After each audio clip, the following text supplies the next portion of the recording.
और अब आपको मध्य प्रदेश के साथ साथ अति प्रभावित जिलों के कुछ आंकड़ों से रूबरू कराते हैं। प्रदेश में इस समय कोरोना का कहर लगातार जारी है। पिछले 24 घंटे के आंकड़े एक बार फिर से डराने वाले हैं। 12,384 नए मरीज सामने आए हैं। 75 लोगों की मौत मध्य प्रदेश में 24 घंटे के भीतर हुई है।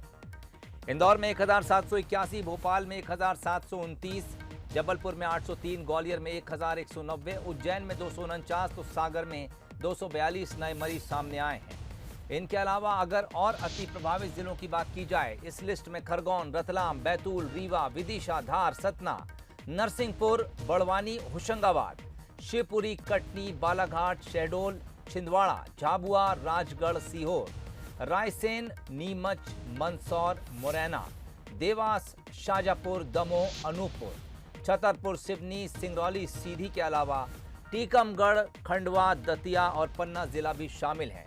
यानी मध्य प्रदेश के इस समय ज्यादातर जिले अति प्रभावित जिलों में शुमार किए जा रहे हैं।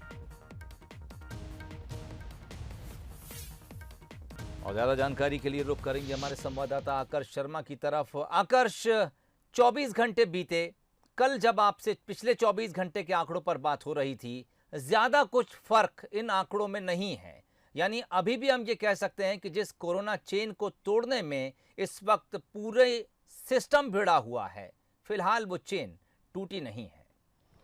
सोहेल, सही कहा आपने, चेन नहीं टूटी है, लेकिन एक खुशी वाली बात यह है कि बीते 10 दिनों से जो संक्रमण की रफ्तार थी काफ़ी तेज़ी से बढ़ रही थी। एक भी दिन ऐसा नहीं था जब 1,500 से कम मरीज प्रदेश में बढ़ रहे हों। लेकिन आज की यदि मैं बात करूं तो 12,384 मरीज सामने आए हैं, जबकि कल 13,000 के ऊपर थे। मतलब करीब 700 से ज़्यादा मरीज कम आए हैं। ये एक खुशी वाली बात कह सकते हैं कि प्रशासन जिस चीज़ में लगा हुआ था कि संक्रमण की रफ्तार को रोका जाए, क्योंकि संक्रमण की जो रफ्तार है, जो दर थी, वो लगातार बढ़ रही थी।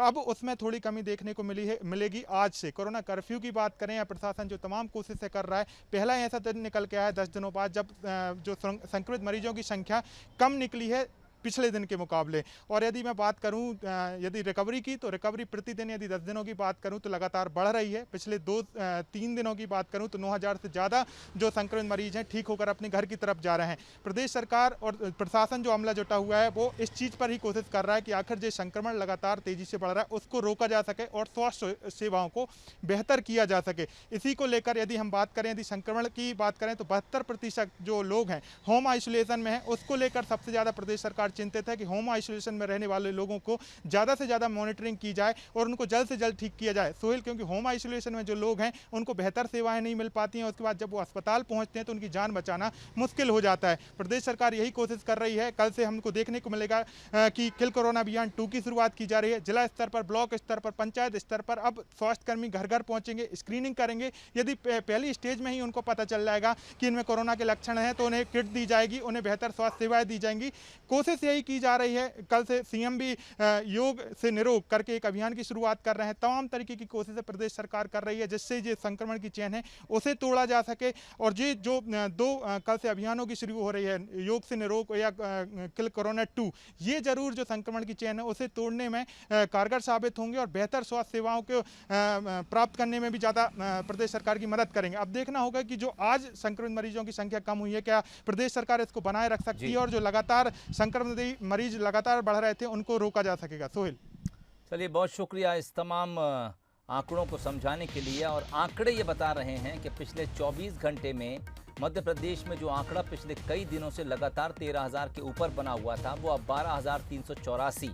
कल और आज की तुलना की जाए तकरीबन 700 मरीज पूरे मध्य प्रदेश में कम निकले हैं। इसे एक तरह से रफ्तार पर ब्रेक कहा जा सकता है। और लॉकडाउन और सख्ती जो कोरोना कर्फ्यू के जरिए की जा रही है, दरअसल उसका मकसद भी यही है कि कोरोना संक्रमण की फैलती हुई चेन को तोड़ा जा सके।